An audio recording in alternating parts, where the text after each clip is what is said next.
यशस्वी प्रधानमंत्री श्रीमान नरेंद्र मोदी जी को बधाई देना चाहूँगा, जिनने अंतर्राष्ट्रीय मंचों पर भारत का न केवल सशक्त तरीके से पक्ष रखा बल्कि कई ऐतिहासिक उपलब्धियां हासिल की है। यशस्वी प्रधानमंत्री भारत के एकमात्र ऐसे प्रधानमंत्री हैं आज़ादी के बाद जिनको विदेश के लोगों ने अपने सर्वोच्च पद से सर्वाधिक सम्मानित करके अपने आप को गौरवान्वित करते हुए देश और दुनिया के सामने भारत का मान सम्मान बढ़ाने का अवसर दिया है। आज एक और रिकॉर्ड माननीय प्रधानमंत्री जी के साथ जुड़ा है।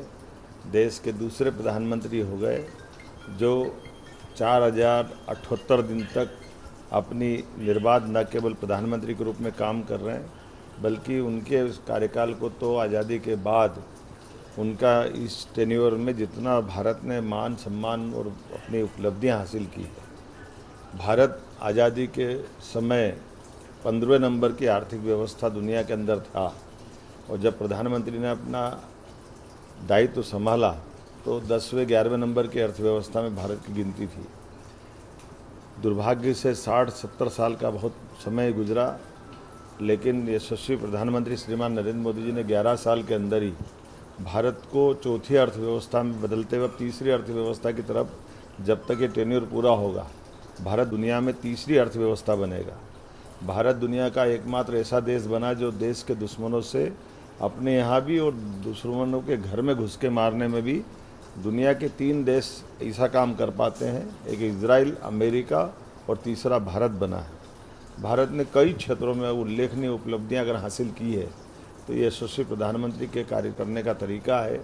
और नवीन टेक्नोलॉजी के मामले में तो भारत पूरी दुनिया का अग्रगण्य नाते से है। हमारा डिजिटल पेमेंट ये रसिया, अमेरिका, इंग्लैंड, चाइना कहीं नहीं होता है कि चाय वाले के चाय पियो और डिजिटल पेमेंट कर दो, सब्जी वाले या फल वाले से सब्जी फल खरीदो और डिजिटल पेमेंट कर दो। ऐसे कई नवाचार करते हुए और गरीब वर्ग के लिए पूरे देश में एकमात्र सरकार है जिनके 80 करोड़ लोगों को निःशुल्क उनको खाद्यान्न दे करके सारी चिंता करने का काम सरकार कर रही है।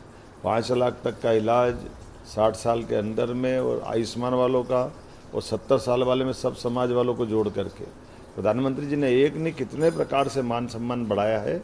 आज तो मैं 4078 दिन पूरा करने की उनको बधाई देता हूं और उम्मीद करता हूं कि वो इसके बाद का रिकॉर्ड भी तोड़ेंगे और 2029 में फिर एक बार सरकार बनाएंगे।